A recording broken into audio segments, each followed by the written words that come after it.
Hello, my name is Claire McGuinness. You're at the Claire Makes No Sense channel, and today we'll be analyzing Holiday in Cambodia by the Dead Kennedys. So to start off, let's talk about the Dead Kennedys a little bit. So punk rock is a genre defined by social and political protest, and the Dead Kennedys definitely epitomize this. They're one of the most famous punk rock bands of all time, and they use shock value and absurdist media tactics to promote their beliefs and make statements about the world. Which we can clearly see in songs such as Kill the Poor, Let's Lynch the Landlord, and Nazi Punks F Off. So obviously, you can see where their beliefs lie. And today we will be specifically talking about their most famous song, Holiday in Cambodia. As a little bit of background, it's their second single release, and it was released for the B-side Police Truck. It was released in May of 1980, but was re-released later that year in their first album, Fresh Fruit for Rotting Vegetables. And it's 3 minutes and 44 minutes in length, which is unusual for most punk songs at the time were about 2 to 2.5 minutes. So obviously it's much longer than standard. And this is the original album cover for the single release. So to start off, let's talk about the lyrics. So Holiday in Cambodia is a satirical ridicule of culturally aware college students and American arrogance in general.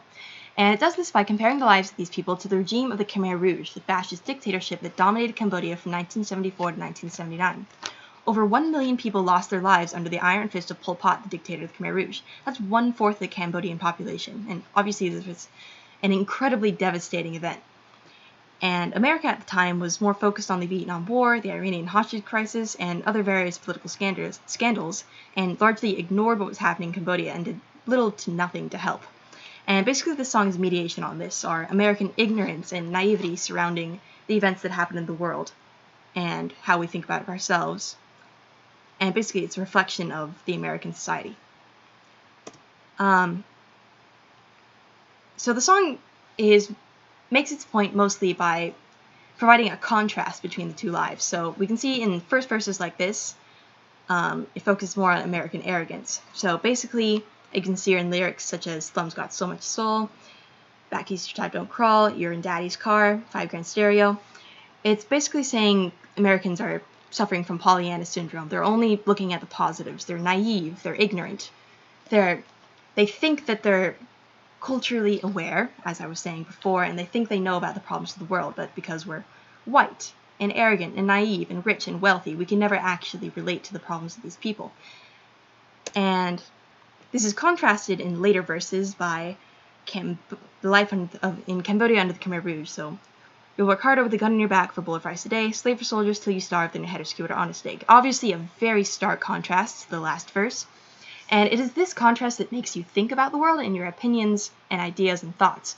And it forces you to look at yourself and maybe address your own thoughts of the world. And this is really seen in the final chorus. The lyrics change in every chorus, where a final comparison can be made. It's a holiday in Cambodia where you'll do what you're told. It's a holiday in Cambodia where the slum's got so much soul. Obviously going back to the first verse right here.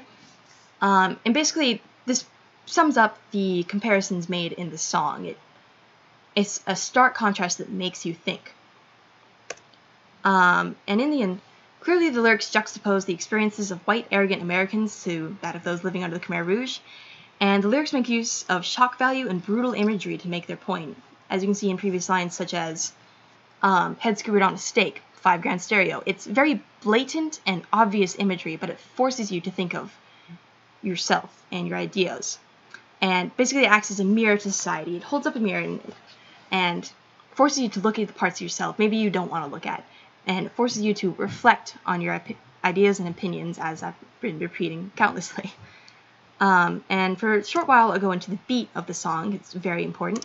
I'll play a small section.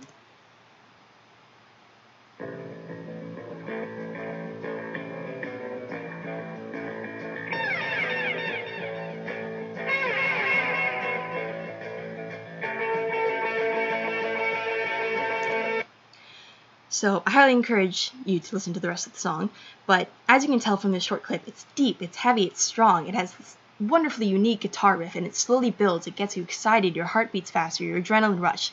It just gets you in the mindset to listen to this song.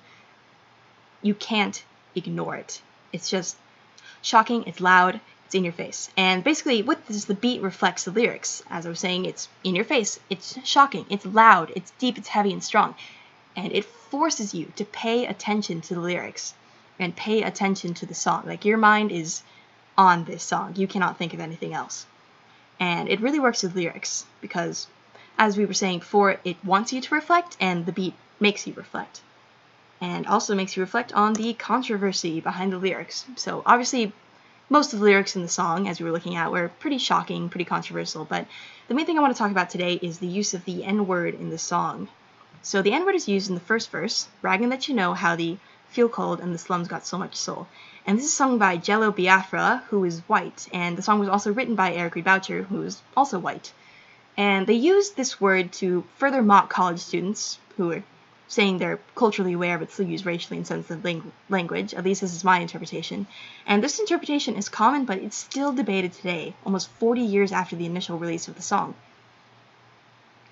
And basically, as a white man, did he ever have the right to use that word? Even though he didn't mean to use it in an insensitive way, he was using it to satirize people who use that word. He is white, and that is a big problem. And basically, it's up to each individual to decide for themselves whether that is okay or not. And with that, that was my analysis of Holiday in Cambodia by the Dead Kennedys. Thank you!